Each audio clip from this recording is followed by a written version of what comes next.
Steven, Happy post Mother's Day. happy post Mother's Day to you too. It's been a really long time. Yeah, but we've just been so busy. We've been So busy. I've had so much laying around to do. I've had so much to do. I've been I believe you. I believe you. What have you been up to? let me think. I've been watching obviously getting caught up on Vanderpump Rules, Of course, and yes. A show for I started geniuses. start, started watching Succession. That's been pretty good. That's been pretty interesting. And then just like life, life gets in the way. Life fits in there somewhere Yeah. between shows. Yeah, life is what happens between episodes of Vanderpump Rules. That's what I'm saying. Get that tattooed.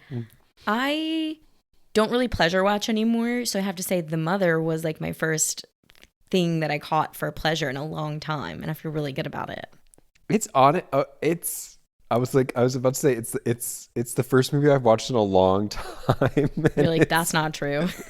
But it's partially true. It's the first movie I've watched since I watched probably the last movie, Oh yeah, our last movie, which I don't remember. Under the Under Tuscan the Sun. Tuscan But it's Sun, like a movie. I can't remember watching a movie since then. Oh, well, I'm honored.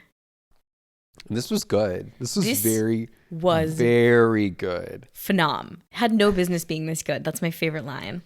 No It business. had no business being this good, and it really took my breath away many times. Because it was so violent and so scary at times, but also so warm.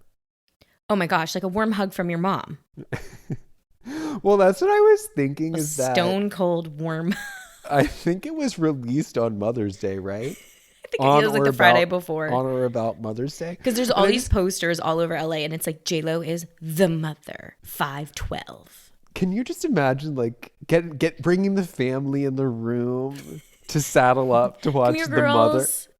Come here. It's gonna be a mommy, a tale of a mommy. She spends most of the movie separated from Killing the woman. people. Oh. That, and the little girl spends most of the movie separated from like the literal woman who raised her for 12 years. This is a very That's right. anti-mommy movie. Yeah, anti-mommy movie, anti-adoptive mommy movie. Oh yeah, that's a no. We certainly they certainly don't portray her favorably. No. She's well, J-Lo is an ex-Marine. Wow. Wow. Wow. I can't stop. It's good. Well, we know that she loves jobs, and this is new for her. We haven't seen her as a Marine. Yeah, so I think before we got on, we talked about, I thought she was FBI this whole time. Turns out, no. Yeah. I thought that she at least had been given like an honorary FBI The card. badge to get through the doors, you know? Because she certainly pals around as if she's an FBI agent for the That's whole what I movie. thought, the whole movie. I said, this woman went to the Marines, she served, and she's FBI. Wow. Wow. Wow. And in that case, I said, is What this glass a new... ceiling? Nothing for her. Nothing left.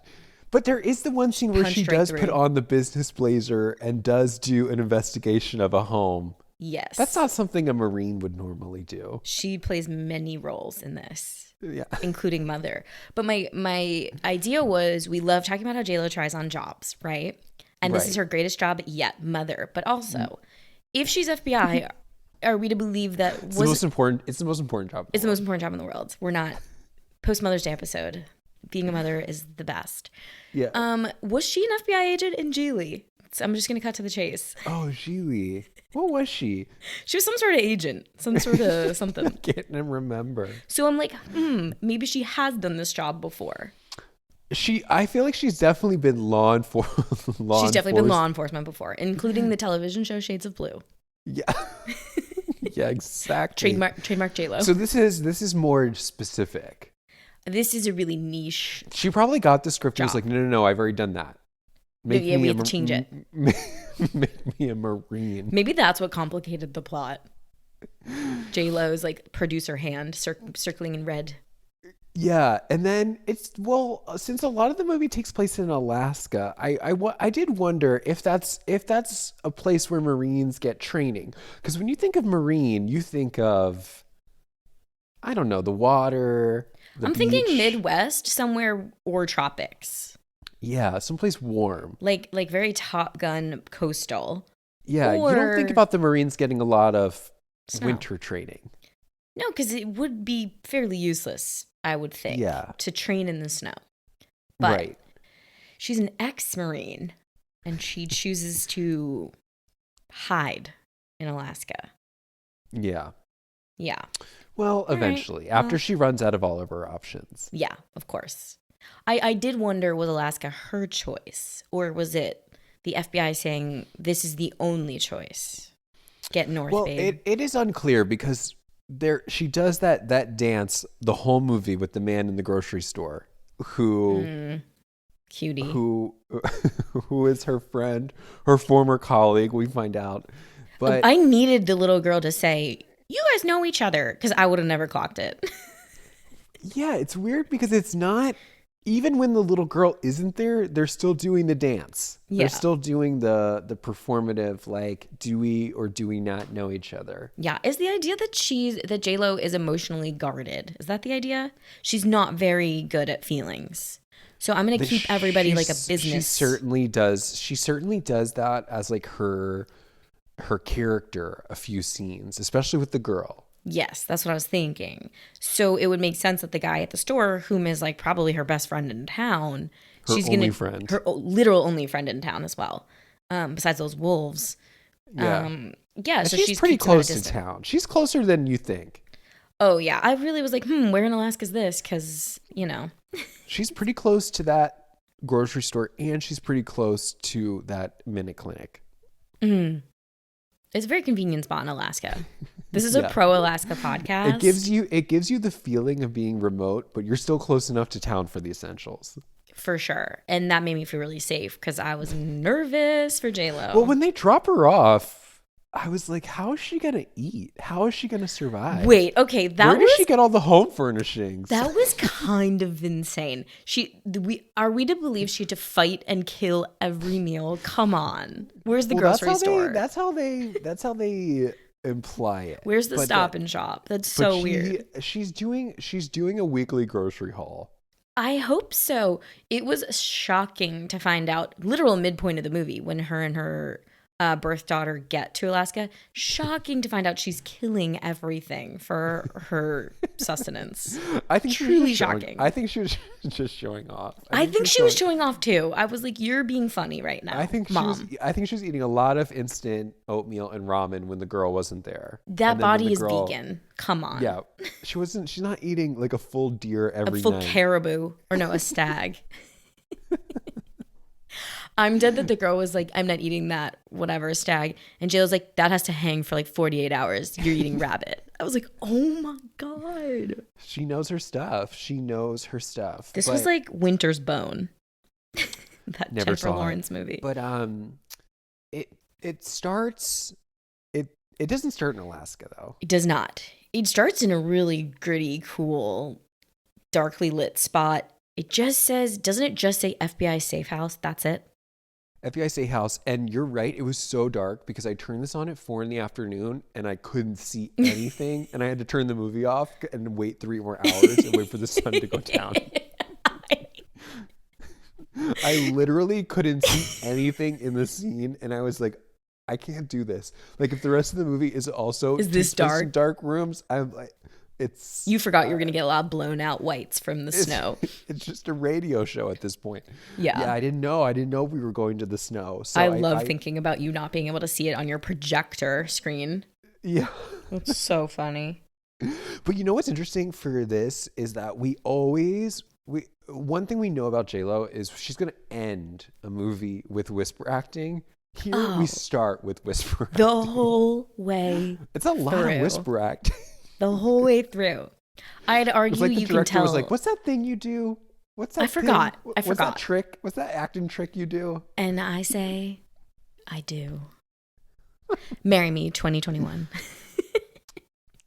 Although it did have like kind of a second act kind of twist to it too. Oh, there were twists. A reverse second act where they both knew who were the mother and the daughter. A reverse second act. Yes, you're right. The girl knew the whole time. There really was no twist. There's no surprise. Which was so funny how they don't even try to drag that out. No. But anyway, we start and J-Lo is hooded. She's wearing a hood, so we can't A lot of see hoods her. in this. I think they were lot of hoods in this. Not those kind of hoods. That saves on hair care probably. Oh, because okay, sorry. The woman has a lot of color treated hair and it's very damaged. Because you could tell at the end. Who's with the those woman? bangs. Oh, J-Lo. Oh yeah. She's Yeah, she got doesn't have a name. You're right. She doesn't have a name. She's just mother. Or the mother. Did wonder if it was like a Marine code name, but I wonder, and then we're going to get into it. Did they reverse That'd be a engineer weird this? code name to give someone who doesn't have children.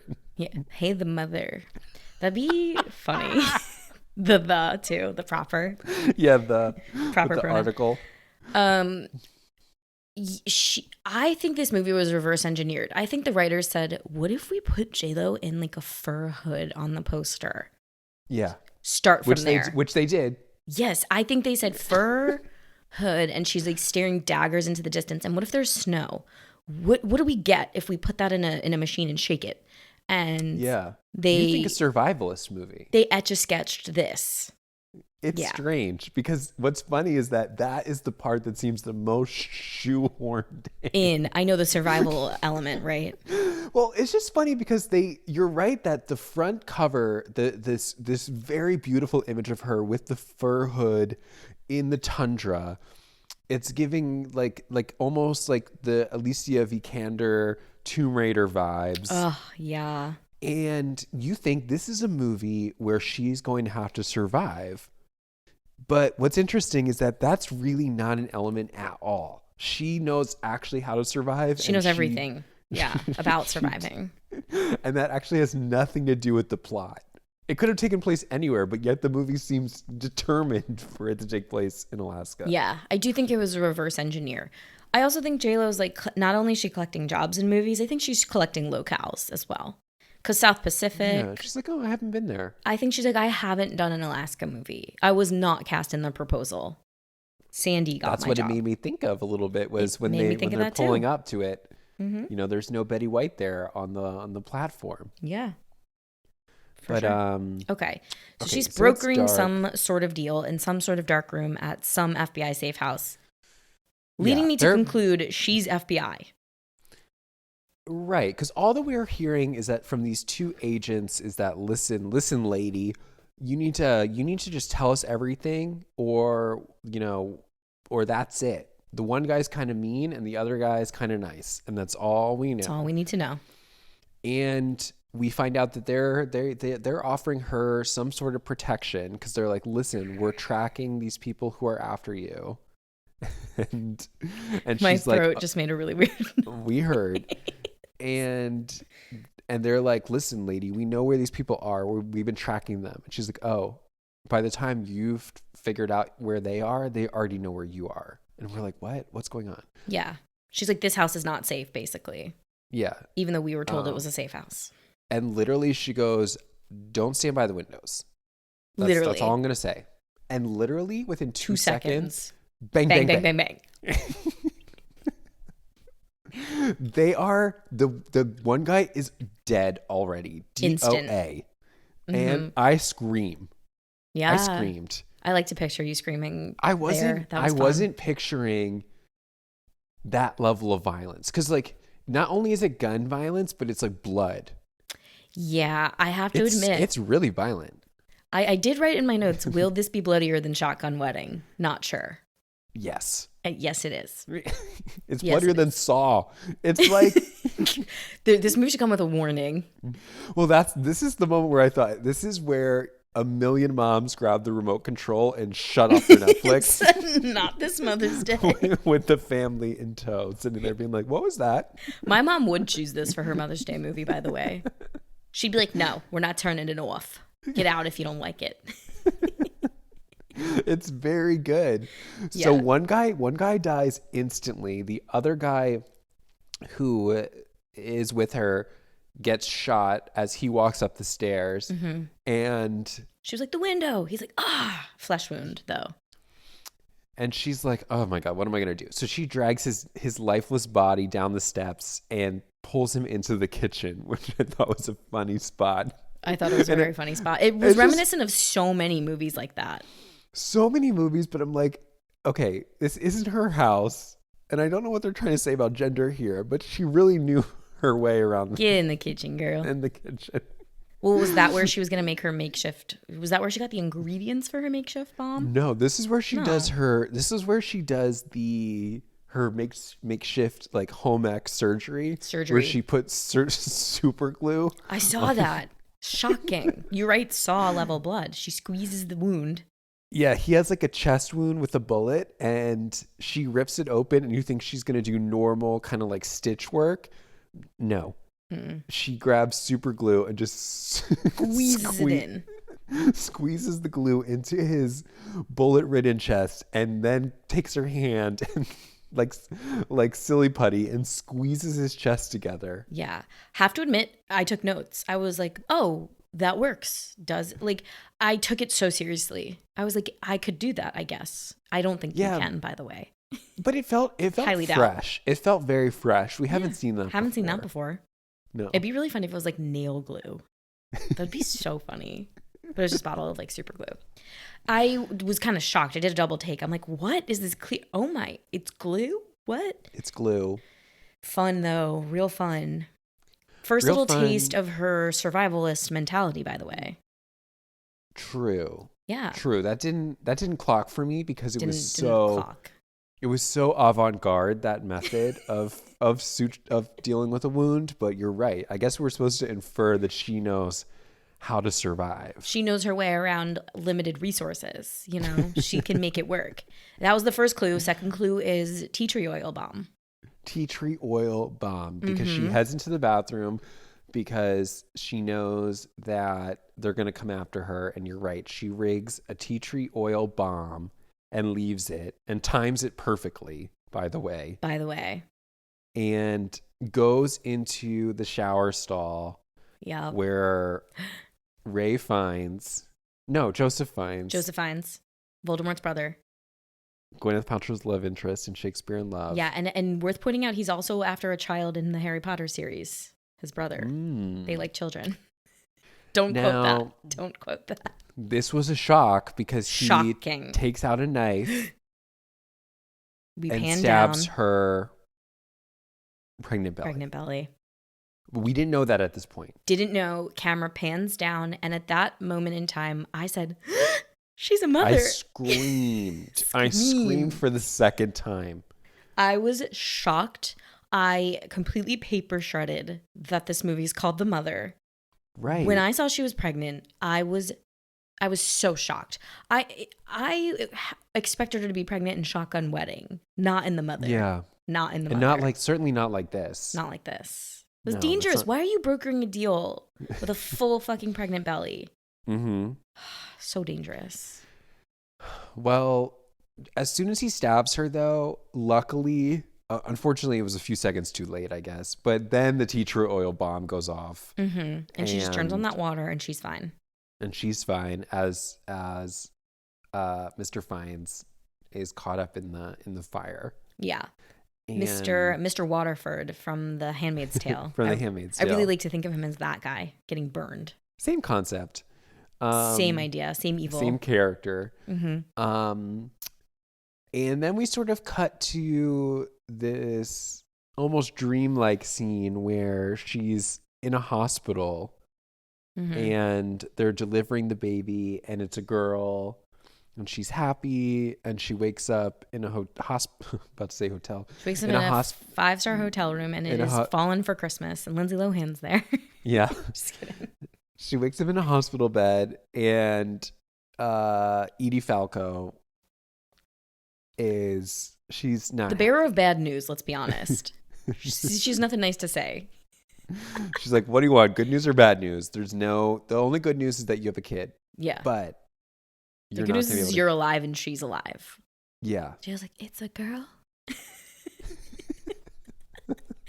It's a girl. More whisper acting Yeah. in this scene. For real.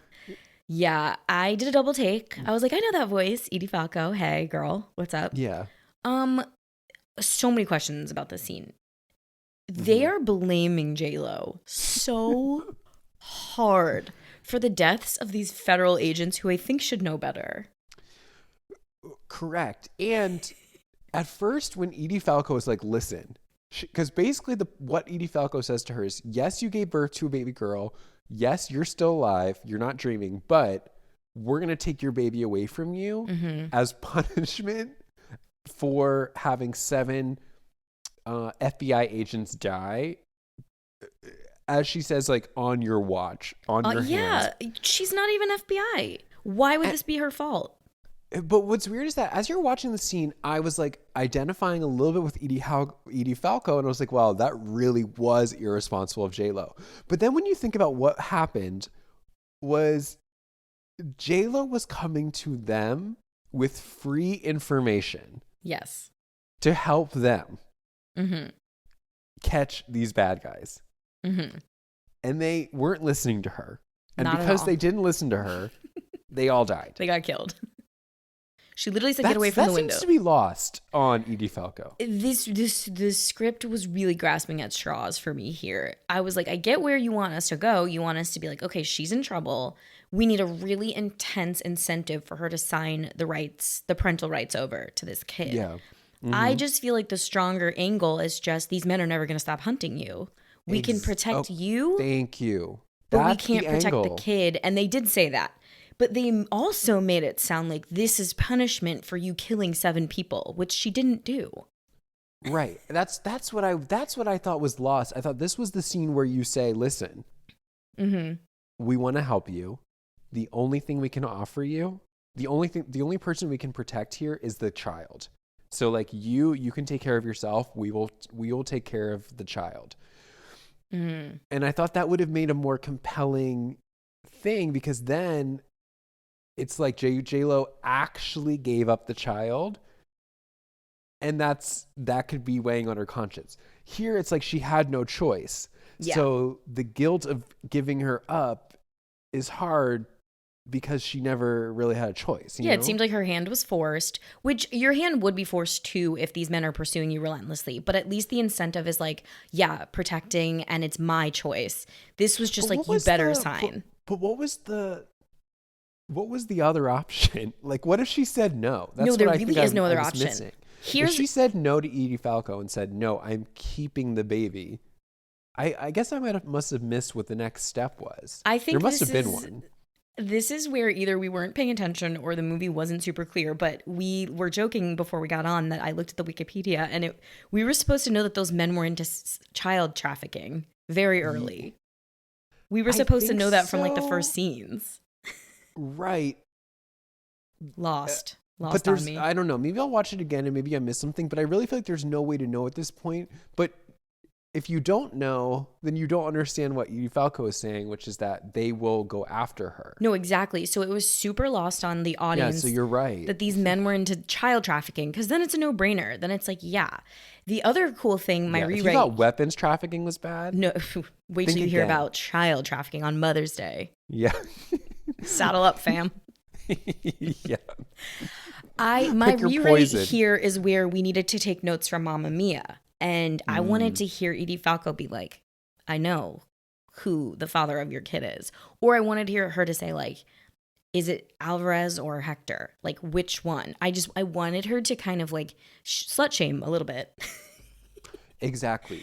And then it would have like a lot of weight, because it's like not only are these men after your kid, they have a personal investment in the kid. You know? Correct. Because even at this point, it's still kind of unclear that we don't really know who the father is, in the sense that it's one of these two people. We get a little backstory later on in like flashbacks. But at this point, unless you've done a little bit of reading, you don't really know that she doesn't really know who the father is. Yeah. So that's my rewrite there. And we needed to. You have to start Mamma Mia that way. You have to start it with Amanda Seyfried sending out the letters in the beginning to her 3 dads. I have a dream To Sam Carmichael, a song to sing, Harry. She just sending off the letter. Did you watch that? Remember that 30 Rock episode? It's been too long, but I've seen all 30 Rock. There's just an episode where there's like related to someone doesn't know who their parent is, and Tina Fey goes into her office. She's like, "It's a Mamma Mia, Liz. It's a Mamma Mia. Don't mess this up." That's what we need. That's what I needed from Edie Falco, is for her to be like, "It's a Mamma Mia. It's a Mamma Mia." I loved that element of this movie. I thought that could have been great to just incorporate sooner. They incorporate it way later. Way later. And it's like, it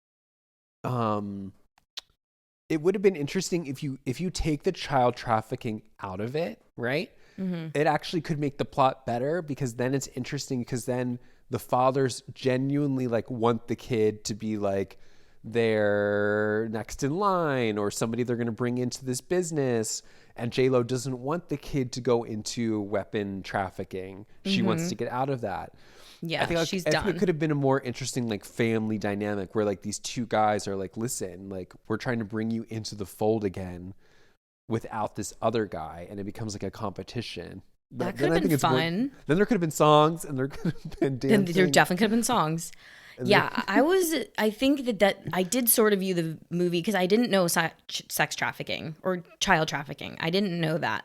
So I am sort of viewing the movie like, okay, these men really want to get J-Lo back.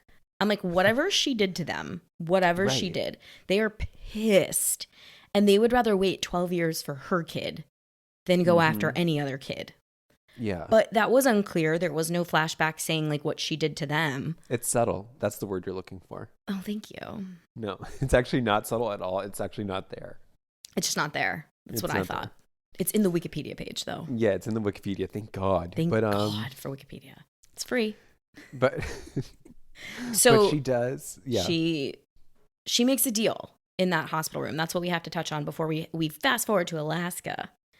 She makes a deal with William. William. And this is really great. This is more iconic whisper acting. Oh, because it is a hospital. You really do need to be quiet. Every birthday. I want a picture. Every piano recital. Her lips barely moving. This is our symbol for she's gonna sign. She says to Agent Cruz, I want to know every birthday. I want a picture. I want to know the most boring family in the world. She says boring, normal, good life. Boom. Yeah. And he says, I solemnly swear, or whatever he says. Yeah. He's like, okay, whatever, lady. Okay, lady. Okay, lady. And she's kind of lumbering about the hospital, and yeah, not like she should be in pain or anything. She didn't just have a baby stabbed out of her. No worries though.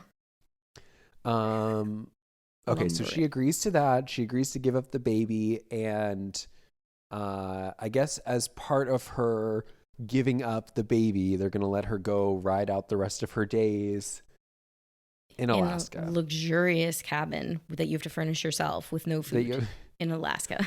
So the only thing I could infer from this is that I guess what they're sort of implying is that by giving up her baby and cooperating in this manner, they're like giving her this, right? Like they're giving her this cabin to live in as like witness protection. That's what I kind of took it as, like a witness protection scenario. Right? Because like she didn't pick this cabin. Yeah, no, she wasn't like Survivor Alaska.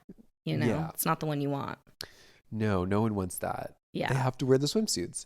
But I would have liked to have seen more of her body. I think we talked about that. There is a good scene as she's getting ready for Cuba, and she finally takes that jacket off. Oh, thank God. And the flashbacks too, she's in that dress. I'm like, damn, her back is like cut. Yeah. She looks great. And this does become a little bit of a funny scene, is that when she does roll up to Alaska to be incognito for the rest of her life, it literally looks like a movie star has landed. In. She like has a fresh facial. Her hair is recently redone. Yeah. Like it's pretty funny. Skin like matte, tight. Brand new her clothes. elasticity, perfect. Yeah, like kind of like a trendy winter hat. Like she looks great. She looks great. It's like I think she showed up to set that day, and the costume designer was like, I think we actually saw you more in something like this. And J-Lo's like, no. Like, I would never wear that skiing. Yeah. This is what I would wear. No, she's like, I need my veil outfit. Let's fly it in. So she meets this guy at like the landing dock, and again they do this weird dance where he's much older than her, but they're also sort of implying that they work together. He's like, we served together. That's what he said. He physically said that. And I said, okay, she was 15 and you were 80. Like, exactly. You were her daddy? It was strange. And he is going to drive her out to the cabin, and he gives her some starter supplies. Actually, not really, because he takes her to the cabin, and this should be the one section where they really focus on the survival, and they don't, because unlike in later scenes in the cabin, she doesn't have a car, she doesn't have a motorcycle, she has nothing, so she's stranded at this cabin. And when he takes her on a tour of it, it has nothing. It doesn't come furnished. Let's just say. This was total Those Who Wish Me Dead vibes, by the way. Like, really secluded out there. She has a twin bed. The fuck? Twin bed, but no mattress. It just had the slats. Yeah. Does Amazon deliver out there? I don't know. It's funny is that she is left there, and he goes, everything good? And she's like, yeah, this is perfect. Perfect.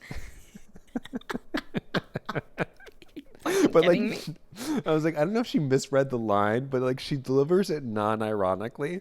She's like, no, this is good. This is a good cabin. This movie is built on backstory that we never get. It's just in J-Lo's head, like the whole time. I was like, I must have missed something between these two, because. Yeah. I'm like, I think that they're just saying like, this woman has suffered. Yeah. And this is actually a 5-star hotel compared to where she's been. This is nice, actually. This is beyond nice. Because I think they're just saying she served. I think she's at Afghanistan, right? So maybe they're just like, yeah, that was torture, and this is now. And this is great. But it's almost like the end of like Trading Spaces when you walk in for like the big reveal. She's like, wow. Thank you. This is nice. If we were on Trading Spaces, my mom would change that shit back next day. She'd fly people in. That's the best thing about Trading Spaces is that like everything is so cheaply made. You could just take it down. just take the command strip off the wall. You're good. One thing I wish they did more on Trading Spaces is I think this would be a funny shot and something they should really consider doing, is that you only get a view of their one room, right? The room that they're doing. And it's always kind of like a non-consequential room or inconsequential. It's always like the bonus room, which I love that term. Or like the secondary, or like a guest bedroom. Yeah. Sometimes it's like the living room. Which is insane to me. Yeah, absolutely insane to me. It's real bad. The smallest room, and that's the one they do. But I wish at the end of Trading Spaces is that when they finish the room, I wish they would just take us to the room right next door, just to see how it fits in. I was thinking that the whole time you're talking. I'm like, if it didn't match the rest of my house, my mom would kill somebody. Well, that's the thing. She'd like they're always like, wow, it's so different than what we have. Yeah, there's like purple zigzags on the wall. In like silver purple like zigzags, hand painted, and you're like, show me the next room. Yeah, like give me what it tastes of it, what it's like to walk from one room into this. And room. This is like 2003, so show me the Tuscan kitchen on the way into the the purple room. Tuscan brown kitchen. Yeah, going into the neon green living room. I want to see that. Yeah, I just want to feel that transition. But wow, we got notes across the board today. Listen to us. But it's almost as soon as she gets there, and maybe she kind of dabbles with the environment. I think she walks around and she sees that there's this mother wolf with these little cubs. Yeah. And I don't know if it's that scene or later on. Yeah, I think it might be later, but either way, she's arriving in Alaska. She's getting her bearings. I trust her in the space. Trust her. Is this the time dash or no? That's what I was about to say. Almost immediately, the screen cuts to black and it says 12 years later. Yep. And I was thankful. I said, thank God. Me too, actually. Yeah. That was 12 unexpected. years. I said, love a long time jump. And I wrote, this production looks like $1 million fucking dollars. It just looked great. They have such beautiful sweeping shots Mm-hmm. of Alaska. It's actually really stunning. I bet the budget was pretty high. I do wonder, because, yeah, maybe Alaska has really good tax incentives because they don't shoot there. But it looked, even from that opening shot that was too dark for you, sorry, the movie looked At the time. great. At the time. It did. And when I watched it at night, I appreciated it because we were in darkness in that scene. It was beautiful. And this, you know what? This is why I bet some mothers would like this on Mother's Day, because there's nothing more than moms and dads love is to say, hey, this is too dark. We're going on a cruise to Alaska. And should we addendum here that I went on a cruise to Alaska with my family? You see, I didn't even need to ask. I knew. My mom, my whole life, you know where I really like to go? Alaska. And I want to go on a cruise because I want to see a lot of places. And they don't tell you that the boat can't fucking dock so many places in Alaska because of the weather. I bet. And it's cold, right? Was it cold when you went? It was cold. It was definitely cold. Wasn't even Alaskan king crab season. So you go and they serve you a frozen crab leg, like from the summer. So funny. That's so funny. It was not my favorite vacation. I would like to go to Alaska for sure.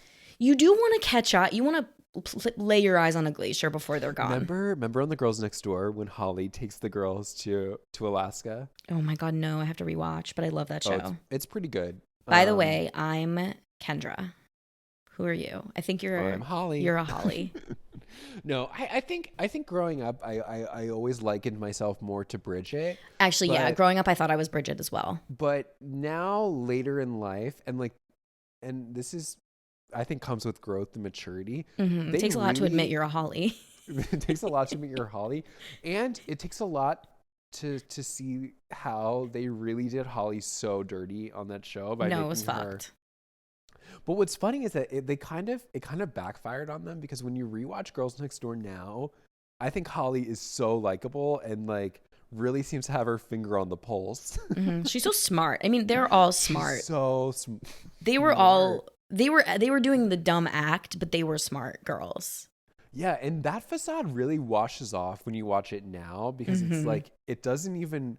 It's so funny, the noises that they splice over them, whenever they walk into things and they play a car crash sound, which is so funny. So rude. Pure comedy. That show was ahead of its time. We know that. Anyway, so they do go there on The Girls Next Door, and it's very nice. Hef doesn't go, which is actually for the best. He can't walk, can he? At this point, he didn't want to go. I don't think he wanted to. He doesn't like leaving the man. He didn't like. I mean, he's dead, but. Anyway, at the time, he didn't like leaving the mansion. At the time, he didn't like leaving the mansion. Yeah, we're not being insensitive. This was 2002, so calm down, everybody. Yeah, it's a long time calm ago.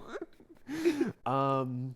And this part did make me laugh a lot, but then I thought it is pretty realistic.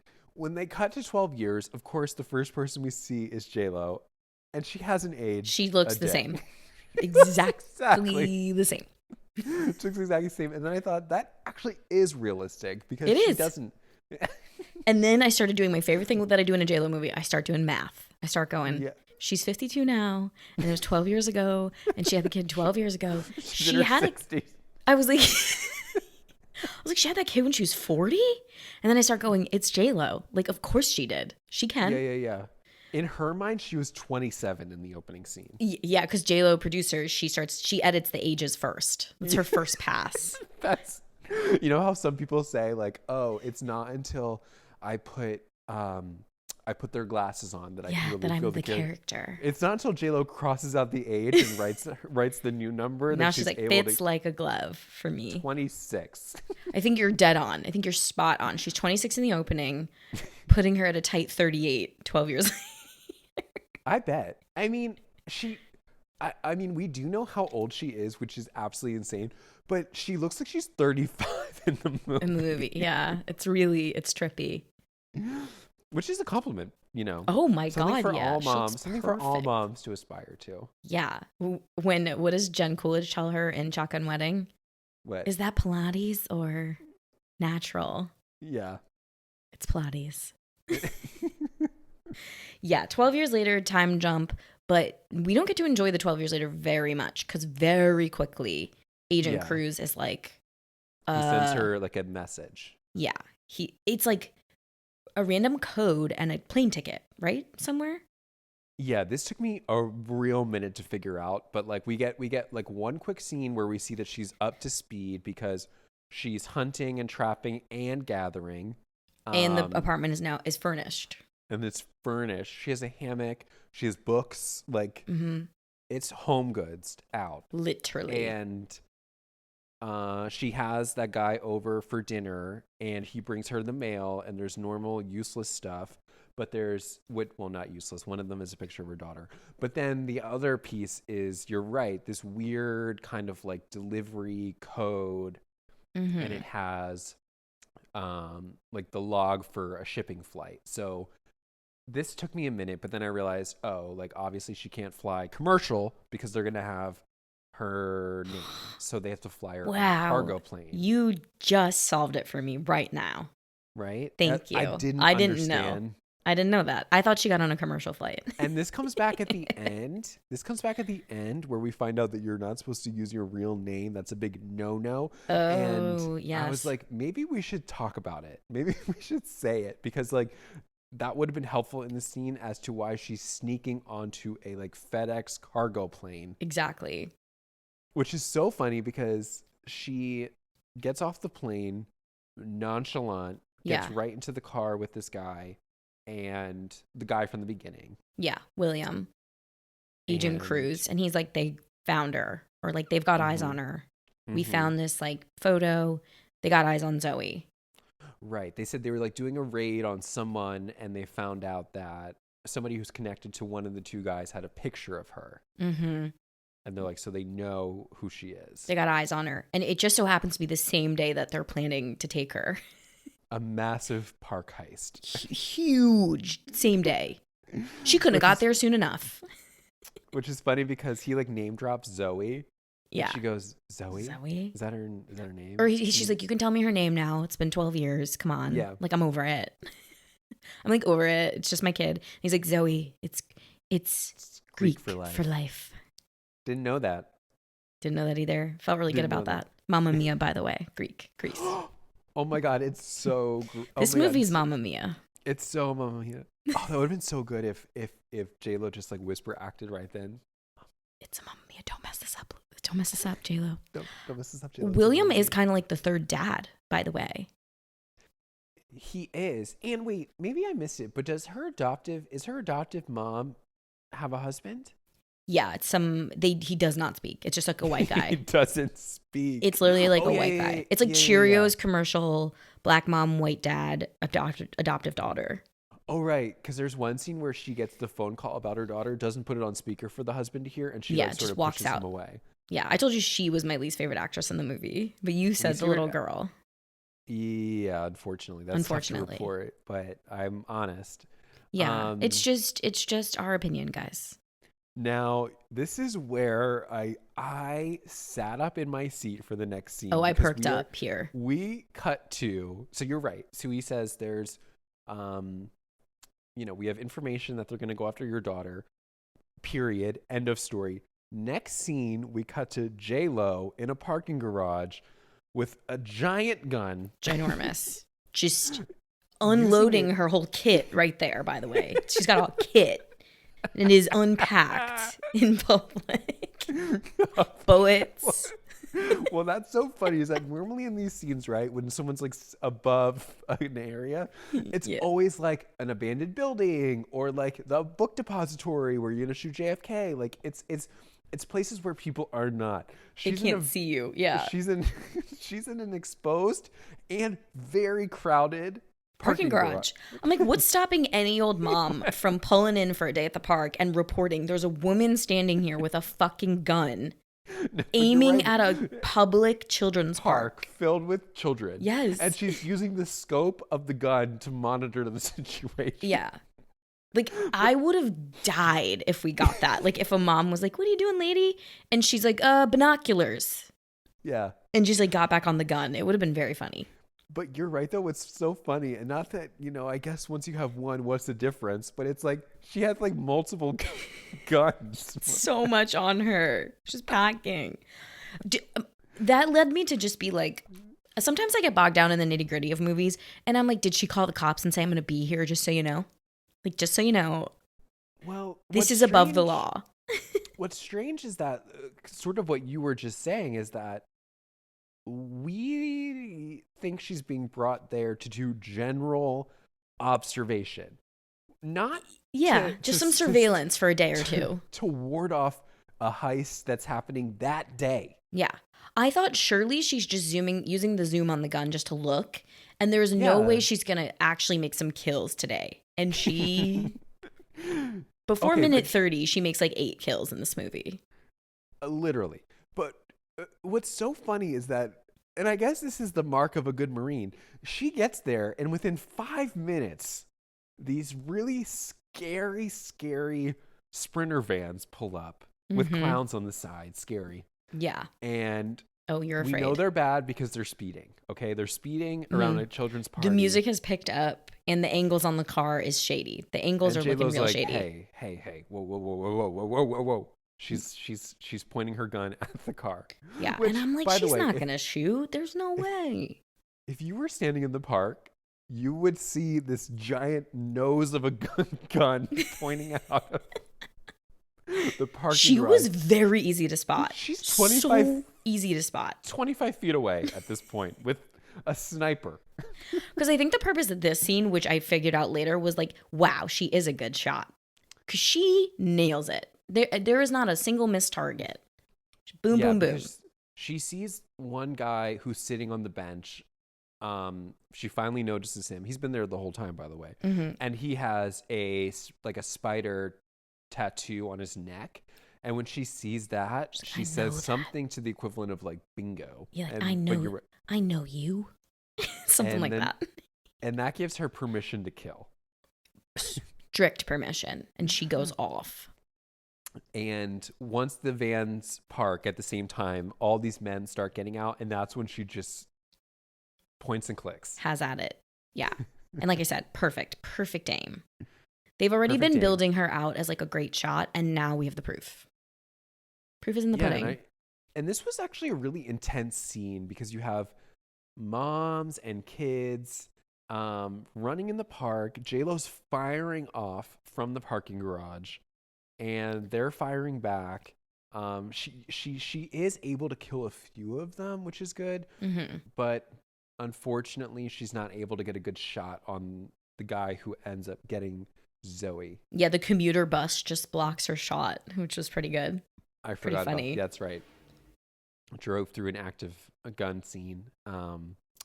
But they get her, and they also realize where the shots are coming from, so then they start to go after her. They get a clear look at exactly where she is. It's so clear. And they know exactly who it is with that hair, everything. No wig, nothing. 12 years down the drain. 12 years of hiding and surviving. Immediate.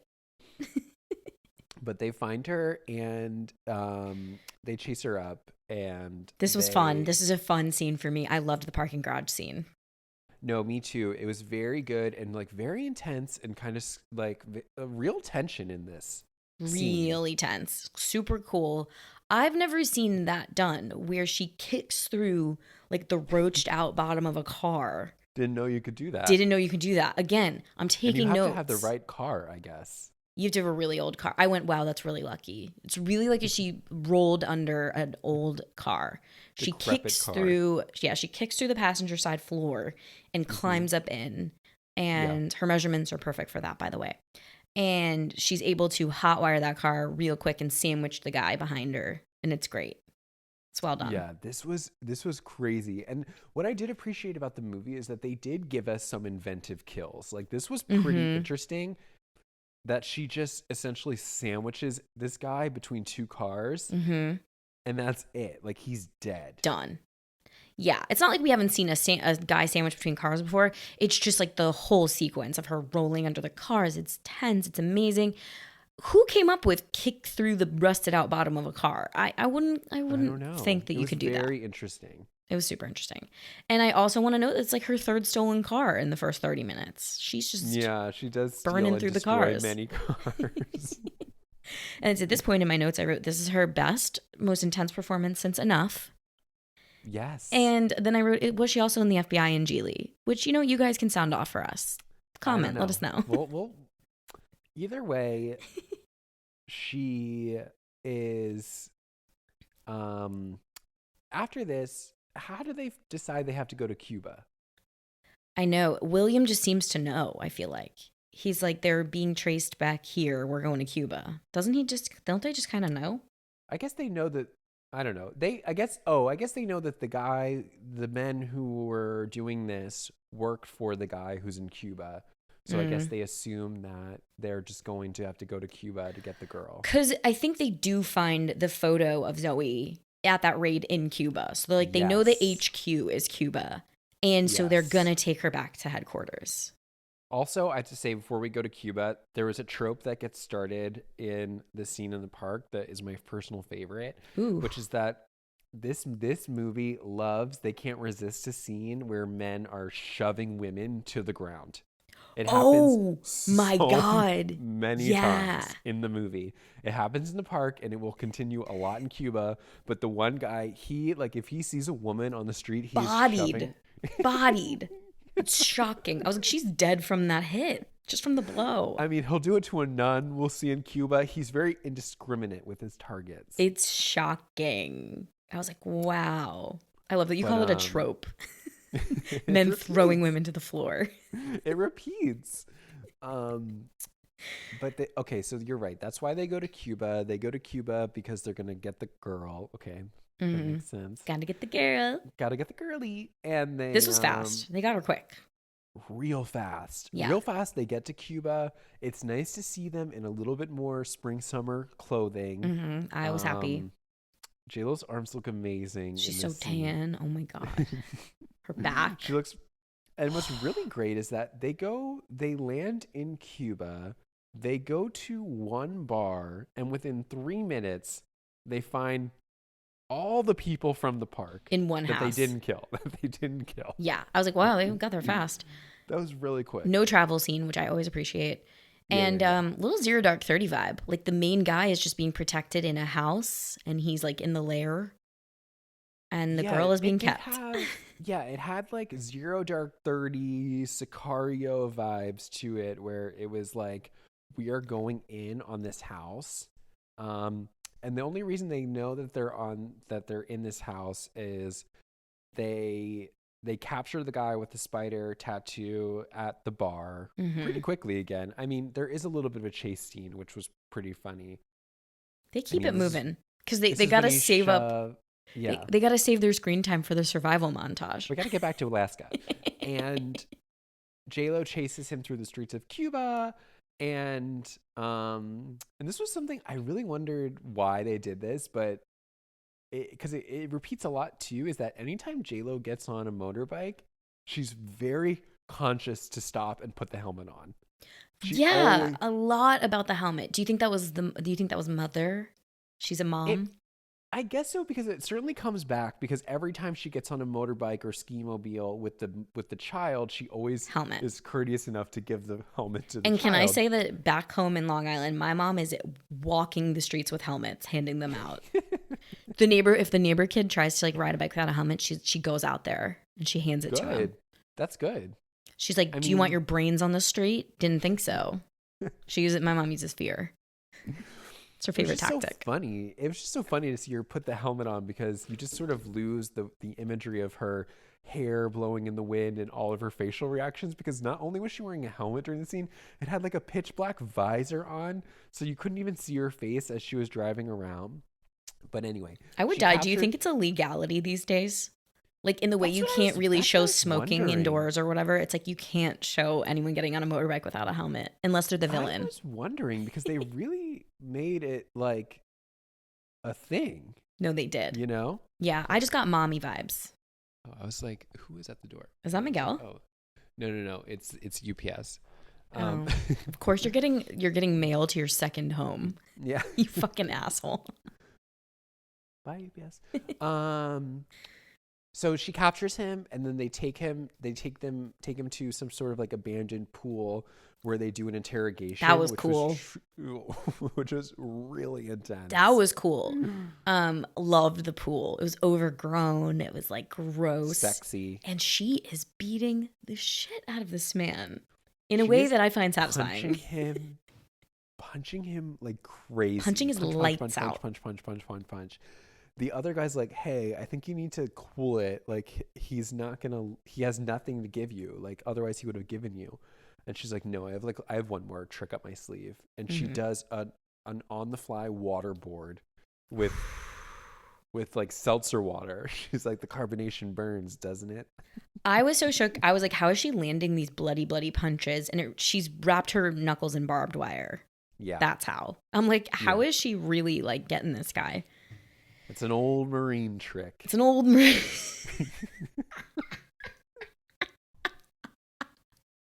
I love thinking of JLo as being in the Marines. Old Marine trick when she was 26. Yeah, exactly. Yeah, but they get their info. They do. Torture does work. Is the message.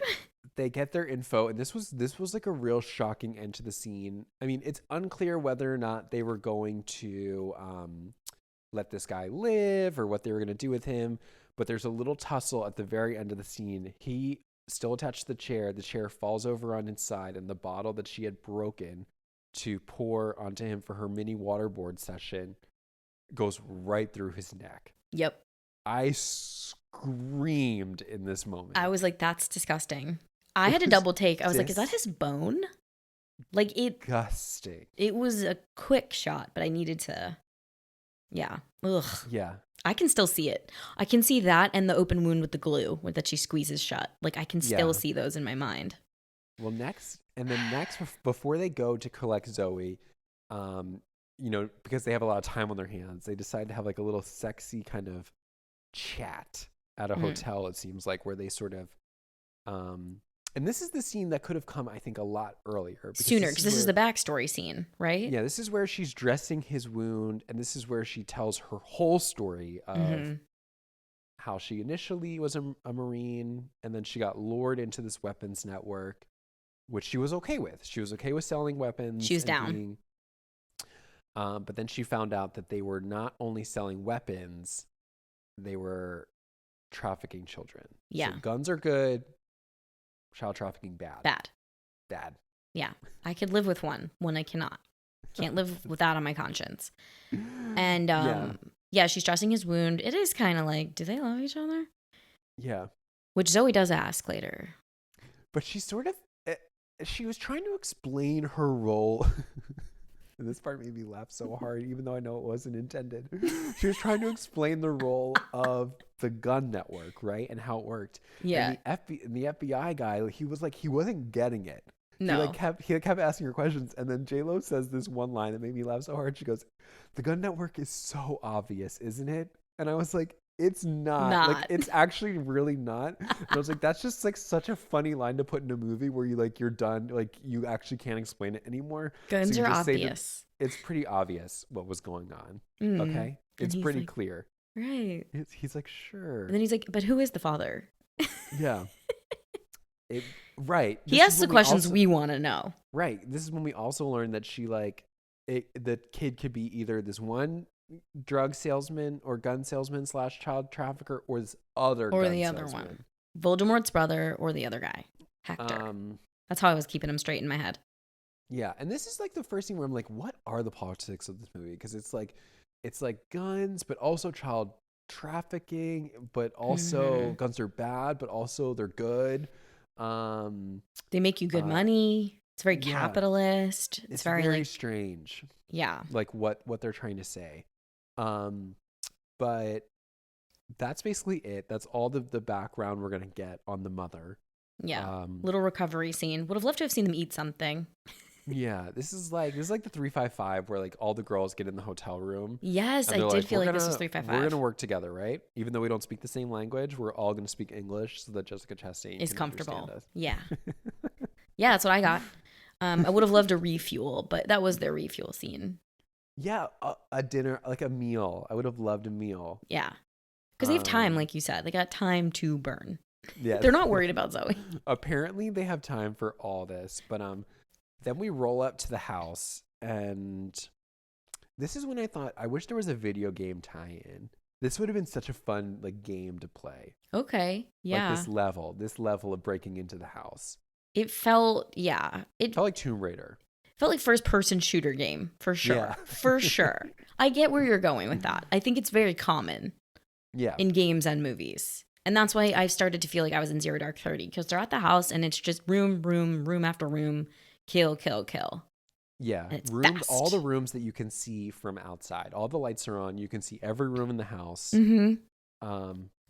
And J-Lo just starts picking them off one by one. Easy kill after easy kill. And she finds Zoe also pretty easily, just in one room in a bed. Right, which is so funny because it's like the first room that she opens. Yeah. It's almost like she knew. It was like an instinct, you know? A motherly instinct. Okay, there we go. Maternal instinct. I don't know. She finds her really quick. And instead of like saying, don't worry, like I'm on your team, I was expecting her at this point, because I was still off in what her role is. I was expecting her to say, don't worry, I'm FBI. She doesn't say that. She just says, like Miss Congeniality. She literally goes, come here. And I'm like, I wouldn't go with you. You're scary. No, and she has no bedside manner. She keeps her gun pointed at her as she walks in the room. Whole time. And I'm like, is it for the flashlight or are you scared? It was strange. You're right that her approach to her is so strange, because what you're also expecting is for J-Lo to walk in the room and almost like her gun to fall to the floor and her just go like, Zoe. Yeah, like you're so but beautiful. But she doesn't. She keeps that gun cocked right at her head and she's like, get up. Come here. She doesn't even say like, I'm here to help. She doesn't even say I'm on your team. She just says, because Zoe asked that clarifying question. Zoe has to ask. I'm like, she shouldn't have to ask. Are you helping me or not? Yeah, she shouldn't have to ask. And J-Lo is dragging her so forcefully, and she gives her a warning. She says, ow, that hurts my hair. And then after J-Lo continues to drag her, she's like, she wages that it's better to stay at this house, and she yells for help. Literally. I'm like, J-Lo, put her at ease. Tell her you're on her team. Something. You know, tell her, like, even be like, look, I'm American. Like, just something. Well, what's funny is that, and I didn't put this together until she drags her outside, and then Zoe sees the other guy, and she recognizes him. She goes, William. And I was like, thank God. Why did you just say, I'm with William? That's what I was thinking. That's exactly what I was thinking. That's so funny. It's also shocking because I didn't know Zoe knew William. I thought he watched her from afar, but I would never have thought that William is in her life at all. Right. To know him like that, when ostensibly the only thing that he did was provide first photos, of all, let's back right? it up. The only person who I would have thought would have handled the adoption would have been like Edie Falco. Like, yeah. He's just a run-of-the-mill, no offense, FBI agent. She shouldn't know him personally. Exactly. Was my thought. That's exactly what I was thinking. So it was weird. So she is comforted by William, and then this is where we get like sort of like stilted J-Lo. She kind of does like this hunched over acting, and she's like, I gotta go back in. She is walking very manly, by the way. Yeah, it's almost like in the script it says like the mother is now closed off because she just like kind of turtles her neck in. Yeah. And she does that for like a lot of the scenes that follow. But she does go back in, I guess, because she knows the guy is there, and she has something to say to Hector. Yeah. You know what's funny is I definitely got up during this scene. All that I saw was that she walks in and he's like, whoa, drop the gun. Put it down. All of them. And okay, he is in a room with so many candles. Yeah. Who lit those candles? Took a long time. And this is where I actually appreciated the scene, and I really appreciated what they did to Joseph Fiennes' face later on. And here's why. Is they do scenes like this all the time in the new James Bond movies, which are like critically acclaimed. You have like Javier Bardem sitting in a room filled with Javier Bardem sitting in a room with 100 and Rami Malek with like facial deformity in the movie. And it's like, wow, these villains are intense. And yet in this movie, it's a little funny. But I'm thinking, you know what?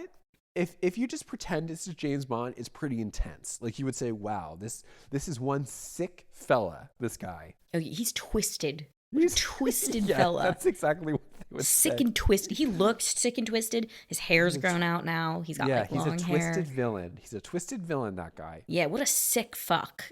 Yeah. He's gonna die by candlelight. And I saw it is very Bond. You're spot on. He makes her do a little spin, which hey, I appreciate. It's what we all wanted. But then we all wanted the spin. But she does it. She submits. But then I'll be 100% honest. It's totally lost on me what happens in the next part of that scene. Oh, not much. How does he die? They get into like a hand-to-hand thing. For sure. She loves hand-to-hand combat. I think she stabs him, right? I don't remember either because it was like I can't remember. They do like a sexy little verbal tango where he's like, "Do you remember our safe word?" Like he's trying to get back together with her, kinda. Oh right. And it's sexy, and she's like, they're beating the shit out of each other, and in between punches or hits or whatever, she's like, "We never had a safe word," and then she kills him. Oh, okay. And he's dead. Wonderful. Funny because he's like he is, there's two villains in the movie, right? And she disposes of this one pretty quick. Fast. Yeah. Fast. We only have Voldemort's brother left. And now we only have one baby daddy left. So. One baby daddy left, but also like at this point, the other agent is like, okay, good job. We're done. We're going to go drop this kid off. Yeah, let's take Zoe home. Take Zoe home. And that's it. Thank you for your time. Yeah, you did the thing. You did it. They are flying back. They fly back to the United States. Yeah. And they couldn't just fly to her hometown. They had to like go a few states over. I didn't really get that. Yeah, they flew into Illinois and they're going to drive to Ohio, right? Because she lives outside of Cincinnati. So I guess this is their way of throwing them off their scent. Yeah. He's like, we got to drive the other 12 hours. So I think they just wanted J-Lo in the car with her kid for longer. Yeah, for sure. And they stop at a gas station and J-Lo, who had already done an investigation of her daughter's room when she first went missing, realized that her daughter, actually someone else's daughter, loves snow globes. So she picks her up a gas station snow globe. Adorable. Yeah, she gets her some candy from the gas station. Yeah. Just makes her comfortable, gets her a bag of stuff, and goes out, presents it to her, but she can't bear the emotional weight of being in the car with them. No. For the rest of the trip. And she also like keeps the snow globe because it's like, oh, that would actually be too much. Yeah. If she gave her the snow globe. That would be what a real mother would do, and she's just a Marine. Just a Marine. You're right. And Zoe is like on to her. She's like, "Are you my mother?" And J-Lo is within a minute of knowing her. Were you dying when Zoe was Googling in the back seat, like, how do you find out your birth mother? And it was like, DNA bitch. Well, it's just so funny because normally when they do like those Google scenes on their phones, it's always like an object or like two words. It's never like, how do I know that my mother, who I've never met before, is my mother, and how would I test it out? Search. Hit. The movie wildly like underestimates us in this moment and then like overestimates our smarts in many other ways by not telling us that there was child trafficking to begin with. Like, it's very skewed. And it's just weird that it's interesting the way that they handle Zoe knowing that J-Lo is the mother is her mother, because I think the more interesting route would be to have Zoe hold it closer to her chest and J-Lo assume that she's doing such a good job of being detached that she has no idea that she's her mom, and then we see Zoe bond with her. J-Lo's like, my masking is working. Right. But within 30 seconds, she's like, "You're my mom, right?" And J-Lo's like, unimportant. No. No. And she hits the road. She says, "Here you go, William. You take her the rest of the way. I gotta go." Right. Exactly. Yeah. And actually a really beautiful shot because she's at like this kind of like biker bar as they pull away, and there's fireworks inexplicably like going off in the background, and you can just see the reflection on the car as it drives away. It was very beautiful. It was And a beautiful shot. they take pains to make Zoe do a hand to the back window. Bye, Mom. Yeah, that's what I'm saying. It was a beautiful shot. Bye, Although Mom. it did make me laugh when they were at the gas station. I'm like, okay, the whole reason we got into this mess is that this girl was like unattended for 30 seconds and she got kidnapped, and these two are in a gas station. Leave her in the car. Leaving her in a car. Let her It just felt sit. funny to me. No, I know that it really picks and chooses when they want to be attentive parents. Yeah. Much like real parents. Much like real parents.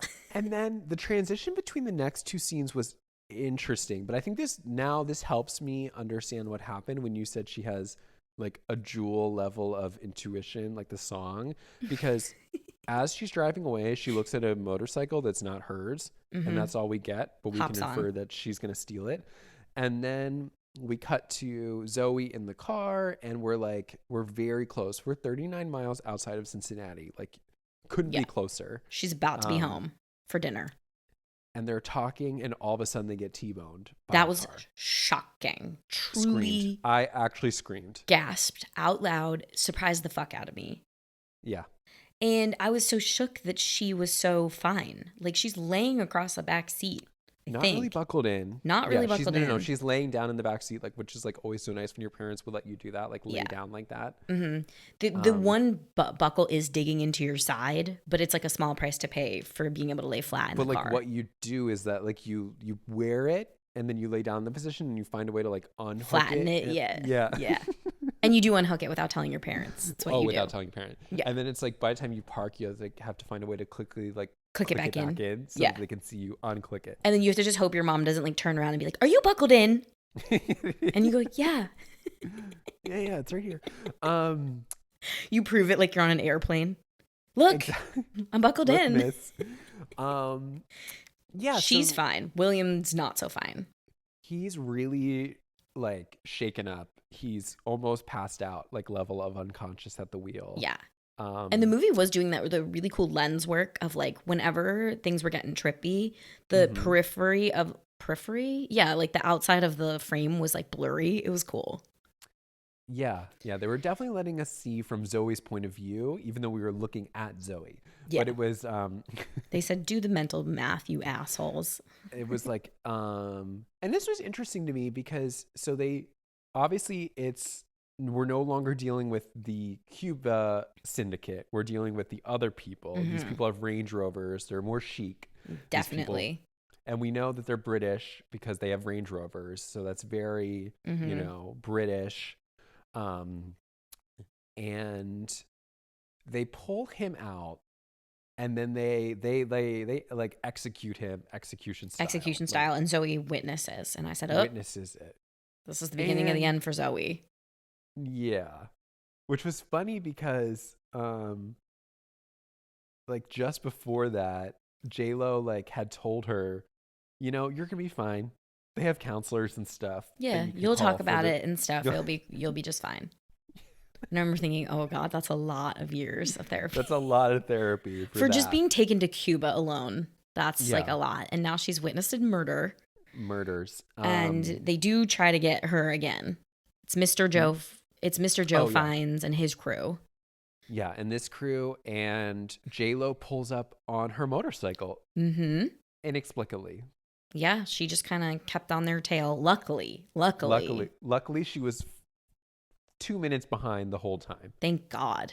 And another like narrow, an almost miss. But yeah, they capture Zoe, but J-Lo is able to say, "Zoe, run!" Like he lets her go.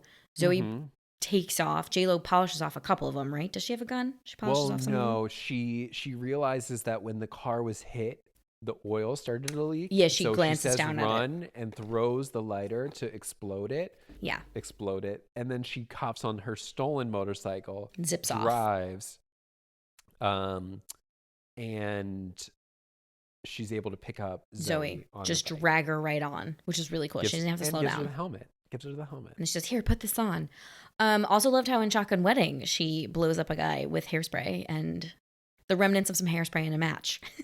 Yeah. Same deal. Although, Same movie. you know what I kept thinking when I saw the sign of 39 miles to Cincinnati? What?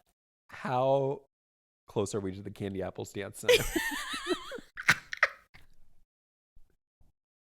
Oh, so Kathy, knock knock. Yeah. That would, like, I mean, what this movie really needed was Kathy. For sure.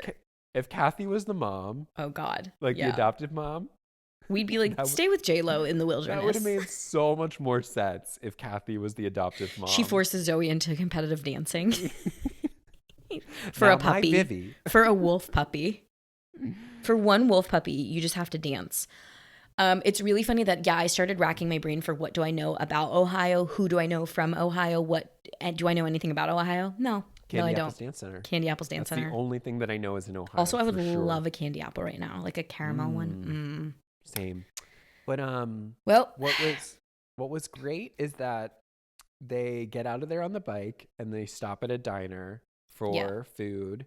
Delicious. And this is where we sort of regroup because J-Lo tells her that, like, listen, change of plans. We're not going home. We're going to go somewhere else. Yeah. This is where I was super confused. I really didn't understand. They could just keep getting a lot going on in this scene. They could just keep getting chased to Ohio. But she was like, we need to shake them, was her mentality. Yeah, what's weird is that like, she's not giving all these details to her. Most of the details we get are when she steals the girl's phone when she goes to the bathroom and then calls her mom. Yeah. And she tells the mom, like, we can't come home yet, but I can promise you she'll be home in October. Yeah, before her birthday. She'll be blowing out her next candles with you. I just didn't understand that. I was like, this could be a Thelma and Louise. We get on the road situation. They just hotel hop. She has the money. But to take her back to Alaska to me was really odd because I'm like, isn't her cover... I guess maybe her cover isn't blown because she flew on that cargo ship, cargo plane. Yeah. But I was a little bit muddy on the plan. But you know what? Saddle up to the plan, Chanel, because we're going to Alaska. Here's what you can do when you're at a restaurant is that when you pay the bill, you can also put $2,000 you can on stack the check. Yeah. And you can say, and the waitress goes, whoa, nice tip, lady. She goes, no, it's for the car. How did you know that the waitress was the one selling the car? That's what I wanted to know. Unclear. There's like a for sale sign, a truck, and it says $2,000. How do you know who to pay? How do you know? J-Lo just puts it on her tab for the restaurant. She pays the $7.50 for the eggs and $2,000 for the car. And then they drive. But now they have wheels. From Ohio to Alaska. Yeah, a very remote part of Alaska. Home sweet home. And wow. Lucky that car held up. I was shocked. I was like, well, that's really lucky. You didn't even check it out. Yeah. But wow. All right, now this is like second half of the movie. It's unfortunately for us, it's Rambo training sequence time. 40 minutes of it. Unfortunately, it's so long. But they finally get to Alaska, and again they go to the grocery store with the guy, and Zoe helps me. In a bad mood. Yeah, I thought this was so funny and such a mother move where she like stacks up all this candy. And Jayla goes, what is it, fucking Halloween? Put that shit back. She puts it back. She puts it back, but not before, like, emptying a bag of Skittles. The Skittles just fall to the floor. Which is really funny because instead of saying, like, I'll take care of it, Jayla goes, she'll pay for that. Yeah, I'm like, Jayla, what? That's passive-aggressive. My mom would do that. This 12-year-old will pay for that. Yeah, she'll pay for that. And then Jayla takes out her wad, and he goes, it's fine. Yeah. That's where we get that random backstory. The girl's like, you guys know each other, right? And I was like, did they before? I was genuinely confused. I was genuinely like, oh. Yeah. And I was like, I think you're onto something there, girl. But like, I agree. I would like to know a little bit more. Same. I feel like this could almost have been a reshoot. The writers were like, look, we need a scene where Zoe's like, that's not how strangers talk to each other. You guys know each other. Yeah. And like, they were definitely being like, oh, Zoe's smart. She's a smart girl, just like her mama. Yes. So she's a smarty pants. But J-Lo deflects, and then she takes her to the cabin. Home sweet home.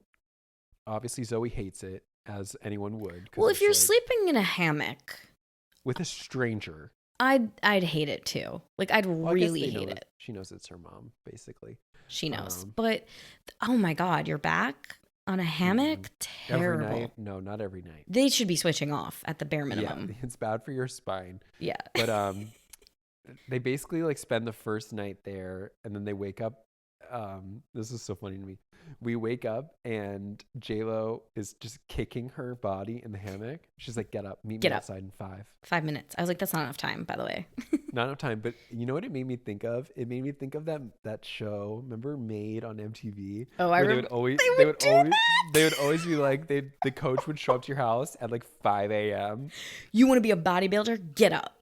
Yeah. I told you how I applied, but I didn't get it. You wanted to be an equestrian? Yeah. Steve.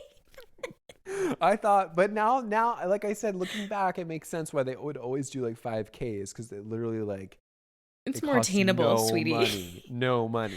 Yeah, wait, what is your like pitch for why you wanted to be made into an equestrian? I just thought, first of all, it's something we haven't seen before. It's fresh. And it's fresh. And I thought there's a lot of room for kind of physical comedy, I thought, with the horse. So, but this whole, it's like, now it's like literally 30 minutes of like being made into like a wilderness survivalist. mama. Yeah, they're shooting. They shoot a stag. She's like, don't play with those wolf puppies. They're gonna hurt you. The mom is right there. Like a lot of survivalist stuff. Yeah, she still touches the stove, which if metaphorically, even though J-Lo tells her a million times, don't play with those. Oh, she pups. still does it. Yeah, because Still she's an Ohio girl. But yeah, At heart, she teaches her to drive. That was kind of cool. At 12, tosses her the keys, says get in. The girl was like, I'm 12. Yeah, in case you forgot, I'm 12. Yeah, I don't know what kind of mom you are, but she's not a regular mom. She's a cool mom. She's a cool mom. Yeah, I mean, it was very like this movie was trying to be Hannah at this point. I was still a little bit like, is this necessary? Like, is this necessary? Unfortunately, I found this part to be very slow. And, there's some, I think it could have been a very quick montage, but it felt, there were so like, especially the metaphor that or symbolism or imagery, whatever they were trying to do with like the mama wolf and the pups. It was like, you got it after the first scene. It was mother to mother. We had like 4 scenes of these wolves, and it was like, oh my God. Like I mean, yeah, I appreciated the trajectory of that. At first it was kind of like just a statement. Then it was like, mom's wounded and J-Lo brings mama wolf some food to kind of keep her like alive and her pups alive. Then it was like the offspring play. Zoe gets bit, which is a really big catalyst for the next part of the movie. So, but yeah, I appreciated it, but it was, it is like the more indie feel of this movie. Yeah. It's Harry Potter Part 1. The one scene that I really did like was that, and I thought this was cute, was that one night the girl is sitting outside, like trying to smoke the cigarette, and J-Lo just walks up and smacks it. You don't do that. Guns okay, cigarettes bad. Bad. She's Guns being okay, a mom. Child trafficking, bad. And I loved when Zoe was pushing back about eating the dead rabbit, and J-Lo's like, you never consumed anything that wasn't like built, that wasn't got off violence. And Zoe's like, cashews. And she's like, cashews. Civil war over cashews. Pretty funny. Yeah, just fun dinner table talk. Fun banter. But, yeah, she teaches her how to shoot. She teaches her how to like calm down in stressful situations. But you're right that one morning J-Lo wakes up, the girl is gone, and she sees that she's playing with the pups, which initially gives J-Lo a little bit of a smile. But then she sees that the pups are like, Zoe's not paying attention, and then they bite her hand. I think J-Lo makes it happen. At the moment she says, watch out. Them. She startled the pup, and the pup bit her. I think it's J-Lo's fault. The horse. She spooked it. Literally. Pet snake in front of a horse. Spooked. Yeah. And they bring her in town. Cut up hand. They bring her to the clinic. And it would have been great to say, maybe don't tell them your full name. Yeah, it's interesting because like I'm not thinking about this at all. I'm feeling like Zoe in this moment. It's not on my radar. Not on my radar, because what's interesting is that when they walk into the clinic, the first thing they say is like, "Oh, please fill out that information with your names and whoever is the mom. If I assume you're the mom. And like, I guess that's supposed to be our point, that like we're allowed to like blame J-Lo for that because she doesn't say anything to Zoe in that moment. But it's not until after that she walks in the room that the doctor's like, this shows you like how bad of a Marine I would be, because when she walks back in and the doctor goes, "Oh, Zoe here's really brave. It only took 6 stitches." I didn't think anything of it. I didn't think anything of it either, except the fact that I felt the dialogue was clunky. Like for a 12-year-old, I'm like, she doesn't need to hear that. Right. And like J-Lo doesn't have a normal response. She's like, "Let's go." I was like, okay. I know, and they weren't even like Zoe Thermopolis. Like they didn't give her like a last name, so I didn't know that it should be weird. Yeah. And, like a first name's a first name. Who cares? It's implied she gave her full name, and it's in the system now. It's in a computer. That's what she says. Because when J-Lo goes to the grocery store with the guy, she's like, she gave her name. It's in a computer. Yeah. Kiss of death. Kiss of death. For tech. Witness protection. Oh my God. You that don't want to be in a computer. I did appreciate, because like we didn't need a tech explanation. Just saying it's in the computer is enough to know that that's bad. It's in the desktop. Windows 97. Yeah. I saw it. It's in the system. And I guess she's saying to him, like, "Oh, they're going to be on their way in minutes." That's what she says. Minutes is right. It's fast. Minutes is right. And then she's like, "Listen, I'm going to leave her with you. Thanks for everything. And I'm going to go back." Yeah. And she hands her an envelope. Give her this envelope when the time is right, or I don't know. Yeah. Which he decides is 10 minutes later. Immediate. I was like, when she's dead, does she get the envelope at the end of the movie? No, it definitely seems like something that you would give somebody when you find out that Jennifer Lopez has died. Post-mortem. Right? Like it's that kind of envelope, but he brings her back to his house and he goes, "Here, read this." Yeah. Zoe gets right on it, and unclear why Zoe takes it upon herself to get in the car and go. She's cocky, kind of. She's got her mother in her. She's cocky, but he says this one line that I guess is supposed to like be the reason why, where he says something like, "It's not about like what you're like, don't think like what your mom says, it's like what she does." What she does, which was really moving. That's an interesting way to assess a mother's skills. Don't think about what your mom says, just think about her behavior. Yeah, like actually, I think it is. I have Stockholm syndrome. I was like, I don't know what the message is. I was like moved by that, but it's like, yeah, she's kind of like being a dick verbally, but she is protecting you tooth and nail. Yeah, but I mean, she also like wasn't really like verbally abusive. She was just kind of distant, withholding. Yeah, I would call it emotional neglect now, having been through a little bit of therapy myself. Yeah, it's almost like instead he like gave her, if he would have given her like a book of all the diary entries she's written every day since like her daughter was born, to be like, "Look, like she loves you." Right. But instead he was like, "Just think about all those nice things she did for you in the 2 days you've known her." Yeah. So, and Zoe takes it very kind of literally and is like, "I'm going to be like, Mom, I'm going to hop in this car and I'm going to take matters in my own hands." Right. Unfortunately she ends up getting in the way, but pretty quickly. She does start to drive back, but then we see that almost instantly, Joseph finds his like snowmobile chic forces have descended upon the cabin, and J-Lo's smart enough to know not to hang out at the cabin. She kind of retreats a little bit and watches them size up the cabin.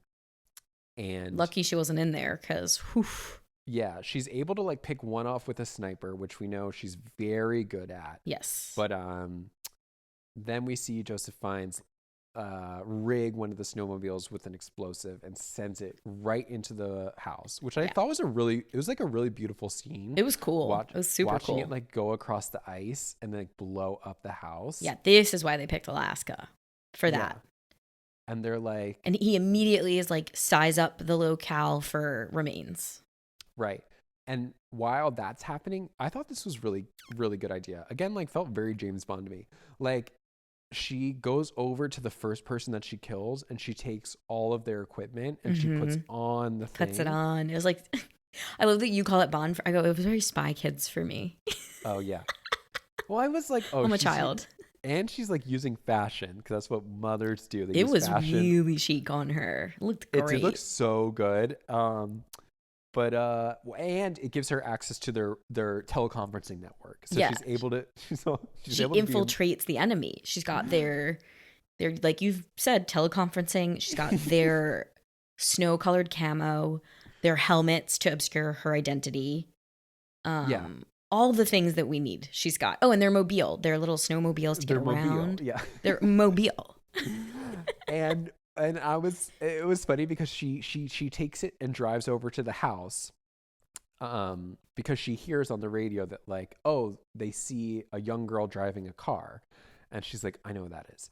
But she drives the snowmobile up, and you remember in Star Wars where as soon as Princess Leia sees what's his name, Luke, in the stormtrooper outfit, she's like, aren't you a little short to be a stormtrooper? Like, as soon as J-Lo kind of sexy gets off the snowmobile, I was like, girl, what are you doing? Like, You're she not kind one of of gets them. up butt first, and the other guy like looks at her but like doesn't think anything of it, and she like immediately is able to kill him. I was like, Yeah. she looks nothing like He's your like, wait, what? comrades. I'm sure this isn't true, but like in my mind's eye, her hair's down her back, like giving it away. Like Something in the helmet, something like but, that. But she's able to She's able to get him. She's able to get a lot of them. him, and then there's like this really cool chase where she goes after other guys, and she's able to get the girl. It's all kind of blurring together at the end. Yeah, so the end, it really is blurring together, but the girl in the car, she doesn't make it very far. No. They capture her Right. pretty quickly and easily. And it is Joe Fiennes, the lead guy, baby daddy number 2. Mm-hmm. And J-Lo is on that mobile, and she manages to get Zoe for like a hot sec, and she manages to say to her like the message of run. Well, first he doesn't capture her. It's like one of his little goons, and grabs her. She is able to. They're driving on their snowmobiles next to each other, and she tells Zoe to jump, and she jumps off the snowmobile, and then she picks her up. Yeah. Then they go to their little hunting tower, and that's where Joseph Fiennes lures Jennifer Lopez down. Yeah. And he is like, listen, wouldn't it be really romantic if we just both died here? Yes. Like, you should tell her to shoot both of us, and we'll both die together. Yeah, we know she's a good shot. Yeah. Yeah. So they're doing a little tango on the ground. Yeah. But Zoe does not have a clear shot. It's very obvious. No. So instead of using a sniper to kill them, she has learned from Jennifer Lopez that there are these different kind of bullets called salt bullets. Would have never known. Never known. Which this scene was confusing to me because, as Jennifer Lopez was implying, they just make a sound. They don't do anything. Yet when she shoots it, it completely knocks J-Lo. KO'd. She's long. Knocked out, but Joseph Fiennes is left unscathed. It's very strange how it impacts the two. And like, does it just startle him to let J-Lo go? Because the bullet hits J-Lo's shoulder. Yeah. And the implication for me is it kind of gives you like a dead arm. Like, ow. I'm sure it hurts. Yeah, I'm sure almost like a really painful paint gun. I was going to say, a paintball hurts. So like her arm got hit, the wind got knocked out of her. Exactly. But it does make Joe Fiennes drop her, which is clutch. We need that to happen. But he's unscathed. He's fine. He's unscathed, and he immediately goes and picks up Zoe. Mm-hmm. Throws her in the truck. Get in. Yeah. And he's like, I won. I'm the captain now. Drive away. And we see Jennifer on the ground, and I forget what makes her exactly come to, but I guess it's just like she wasn't really that hurt, so she wakes up. She comes to, and her arm is fucked. It seems like it's kind of out of its socket or something, because doesn't she kind of like jam up against a rock to put it back in place? It's so scary. Oh, so scary. Yeah, but she pops her arm back in. This is where the mother symbolism kind of comes full circle. She locks eyes with that wolf. The wolf. The last time we saw Mama Wolf, she was injured and she was down for the count. Yeah. Implying that J-Lo's motherly delivering of food has brought the wolf back to full health, mother to mother stare down happens, and JLo like Yeah. just like regenerates all this energy to stand up, not before tapping her shoulder, going salt, which was cute. Right. Which I was like, Okay. isn't the point that it didn't hurt? Like, it was just, She goes, oh, she's so funny, salt. yeah. I was like, babe, wake up. It was cute though. And then JLo is able to grab that gun again, Grab the sniper. get on the telescope. I'm calling it a telescope. I don't know what it is. Yeah. I think that's what you call it, a scope. A scope, and she's got not the clearest shot, but It's a hard shot. from the open field into the truck where Joe finds is like riding away with her daughter, and she shoots, and it's kind of scary because we just see blood and we don't know what happened. Well, she misses first. Yeah, she hits the body of the car first. Right. And then she shoots again, and the last thing she sees is that the car keeps moving. And I thought this was actually JLo's best acting in years. Like her scream when she realizes she wasn't able to kill him. She does. She does. I thought was really good, but you're right. Then we see that the car slows down and we just see all this blood. And I'm like, that would have been really bad if she shot her own kid. Zoe. That's what I thought. Which means life. So it's the circle of life. But no, she's successful. And does Zoe get out of the car? Yeah. Well, Zoe kicks Joseph Fiennes out and boots him out, and she starts running. Yeah, she runs towards the mother. The mother. Yeah. And that's really sweet. But then unfortunately, she has to be returned. Yeah, now it's time to give her up. Again. Yeah. You've had your fun, but let the mouse go. Let it go. As Sutton would say. The mouse go. Yeah, it wraps up quickly, right? She just kind of is back in Ohio now, and she drives her home, right? Yeah, at a house that's not her house. I don't know, like where. I didn't know where that was. Was this another safe house? I guess so. It wasn't their house because they were implying like. Anyway, the house we saw in the beginning was not that house. Doesn't matter. The only person that's there is the adoptive mom, not the adoptive dad. Yeah, which is interesting. Strong message about fathers in this movie. Yeah, they're pretty deadbeat. Yeah, not needed is what the movie said, and not important. What was interesting is that they pull up, and I thought this was actually a really cute scene, like JLo giving her the hug, and like I really appreciated how mature Miss Lopez was, knowing that like, you know, it would have been inappropriate if she tried to make a claim that she now should have the child. Yeah, I was sort of waiting. This would have been so corny, but I was sort of waiting for the adoptive mom and her to have like a moment or like words, and the adoptive mom to be like, "I'm so thankful for you. You're her mother." And JLo's like, "No, you are." You know, just like something really corny, but I'm really glad we didn't get that.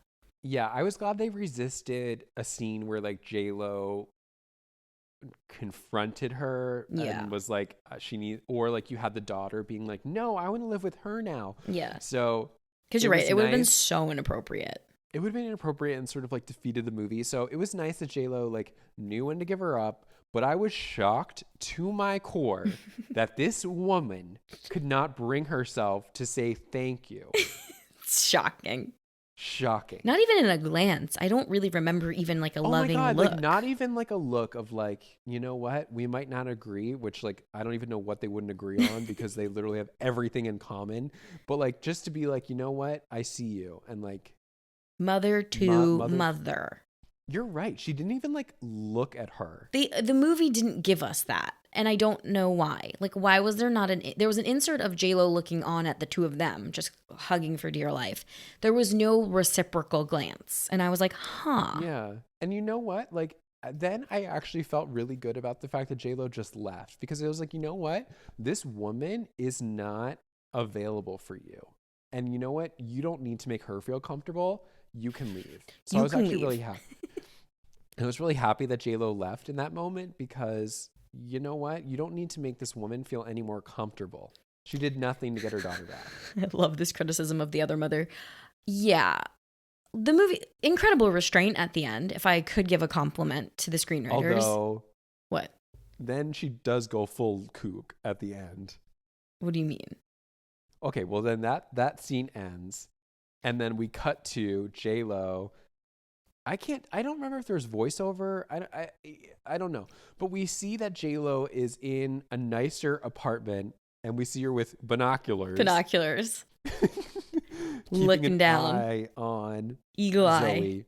eye. And then this scene was so interesting to me That because was kooky. It was so kooky because we see J-Lo looking down on her. It becomes clear that Zoe can see her because Zoe looks up at her. And this is something I wouldn't recommend kids do in public parks. But she, instead of waving at her mother, holds up a big gun. Pop, fake mommy. gun. And J-Lo goes, ow, ow. Like, she mimes. She goes, ah. And then she mouths, you got me. Yeah. So funny. But like she's like on the 40th floor of a building, right? It was very beautiful. I was like, is that a penthouse? Wow, nice. Very beautiful in Step like up. the nice part of downtown Cincinnati. But what was so strange about this scene is that we're being led to believe that now it's okay for J-Lo to be a little bit closer to her. She's not involved in her life, but like she's able to like keep an eye on her. Mm-hmm. But what was so weird is that J-Lo looks at Zoe. Zoe looks up at her. You're right. She does that weird gun thing. But the parents don't look up at her. They don't know almost. Right. There's so many ways to read this scene. I didn't know how the movie wanted me to take that. I'm like, who gave her permission to live in the same town as this girl? Because you would think that if the parents knew, they would have just like given her the old kind of Marine salute. Thank you. Yeah. But like the way that they shoot the scene, it's almost like this is Zoe and Jennifer Lopez's little secret. It's like an inside secret. Yeah, like a joke. Yeah. Because the parents don't even look and they don't know. I know. Weird. I was kind of shocked by that. Like the legality even. When you give up your kid for adoption, like you cannot tail them like that. But I was like, maybe they made a special. It's closed. Like if it's a closed adoption, which is what it sounded like at the beginning, it just didn't seem like that would be appropriate. No, I know. I guess it was like their little mother-daughter inside secret, not joke. Ha ha ha ha. Hee hee hee hee hee. You're dead on about you don't want to do that in public. The gun. No, I was like, I don't think that's like, what. I don't ew, think that's what you would it was do. creepy. But it is like a little bit of a warm and fuzzy ending because presuming you are seeing this to completion on Mother's Day, you do want that. It's a good ending. Yeah, you finish it and you go, let's go to dinner, girls. That's what you. So nice. She loved her kid. Yeah. Her motherly instinct. It's rare that you get a happy ending where everyone is thrilled with the result. Yeah. And everyone seems to be thrilled. And maybe that's what this adoptive mom needs. Is like she just needs to play dumb for a little bit. Yeah. As the adoptive mom, I would be pissed. I'd be like, you have many months of inside but you know what? scoop That's also with my kid. on her because if she would have just stepped up and had the conversation with her, they could have set some boundaries. But since she couldn't woman up to have that conversation, now J-Lo is setting these insane boundaries. She's just deciding for herself where she's going to live and how she's going to watch. She's like, I'm going to be wherever I want, whenever I want, looking at whatever I want. Yeah. I think this was like taking that motherly urge, instinct, whatever, and making it literal for the audience. Like she's literally. It's primal. She's got eyes on the back of her head. They always say that about moms. It's like, no, J-Lo literally is like holding a telescope to her kid at all times. Yeah. No, exactly. You're right. The boundary conversation needed to happen, but we don't get it. But moms don't have boundaries. That's the theme of the movie. That's the theme of the movie. We did it. That's it. Happy Mother's Day. Happy Mother's Day. Mother's Day is a yikes for me. It's just a nothing. It's just like it's like a day. It's just so funny because it's like we went from like making macaroni plates like where you glue it on for like mom's hair to like this movie. It's like what's the in between? For when you hit 12, they just show you this movie. It's required viewing. Yeah. Oh my gosh. This my final thoughts are this is a movie I'd love to see redone with every star in our star vehicle repertoire. I think it'd be very cool. It could be redone. I want to see this movie with Julia Roberts. I want to see this movie with Cameron Diaz, like all the moms. I want to see this movie with Sandy Bullock. I want to see. You know what this is? This is what was that really good Nicole Kidman movie Oh, when she's like the vigilante mom or whatever. What was that called? I don't remember. It was like a one-word title. Funny. It was so funny. It was like The Destroyer. The Destroyer. Right? That movie was insane. That was insane. Like this is a little bit tamed down, The Destroyer, but just as good. I could see Nicole doing this. Oh, I could see Nicole doing this in a same second. Crossing out the numbers in the same way, the ages, same. Everything's the same. Yeah, Julia would be like a grittier because she's got that vein running down her forehead. I would really love to have seen Julia do this. I would love to see Sandra do it. This is one of those ones. Sandra Bullock would do an amazing. Oh my god. Oh my god. Yeah. Yeah, she would really kill it at this. Yeah, the thing J-Lo had going for her is she looks like she's 25. She looks like she's 25. She looks like she lifts tons of weight. She looked like a Marine. She looked like an ex-Marine. You know what? You're right. She sold the physical elements, the physicality, in a way that I don't think everybody could do as naturally. No, it was so natural. Like as she's taking these men out with her bare hands, it's kind of believable. Yeah. Which is shocking. Exactly. It shouldn't be. She's 5'5", you know? 5'2", what it do, baby?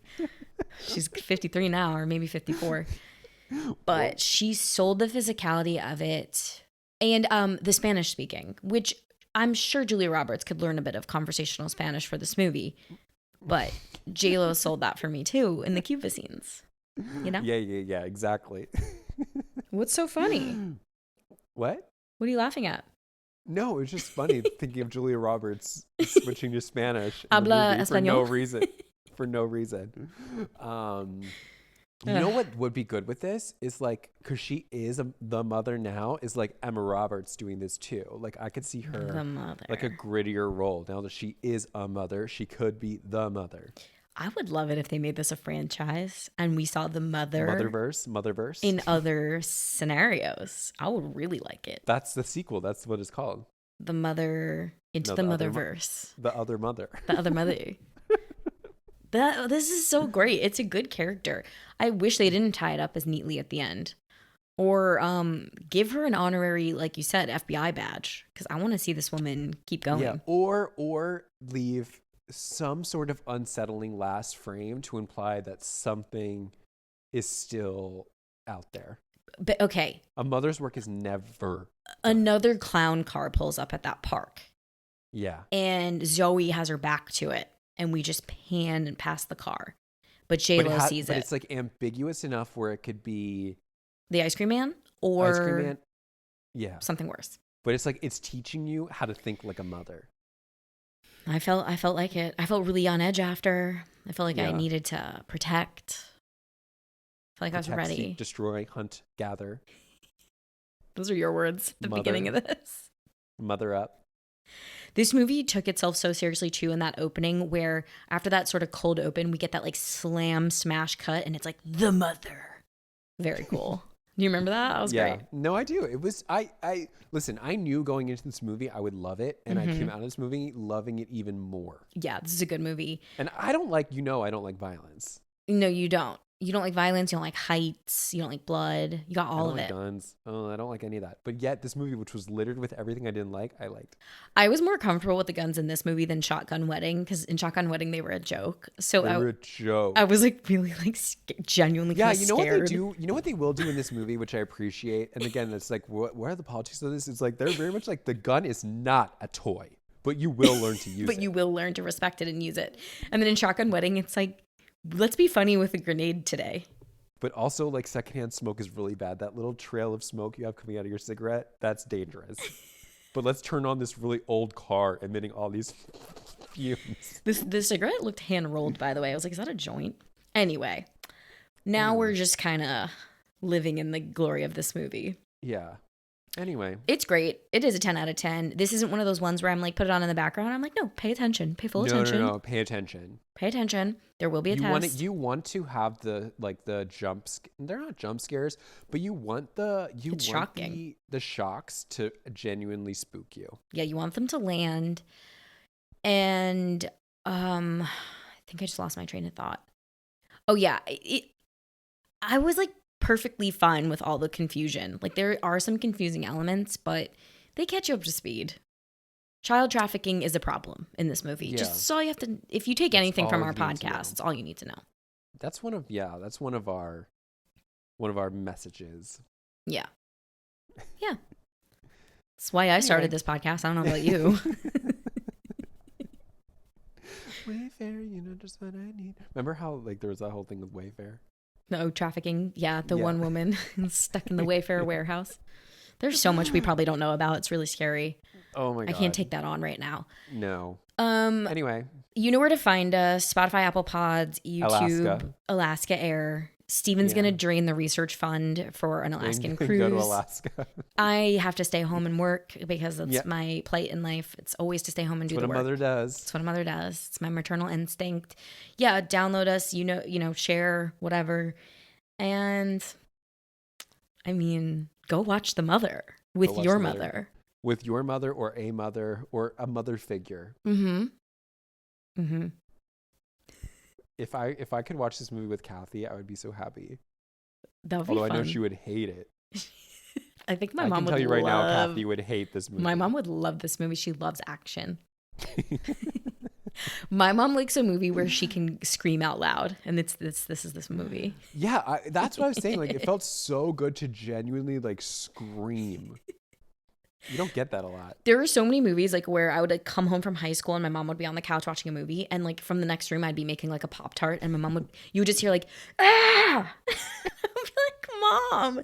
And she's like, oh, he got shot. Like, she loves to narrate. Well, we did it. We did it. Happy Mother's Day. Happy Mother's Day this year and next year, in case I forget. In case I forget next year. In case we skip a pod, which we do often. Yeah. All right. Bye, Steven. Catch you on the next one. Goodbye. You always make fun of my sign-offs. I'm just trying to get off quickly. And stop. And scene.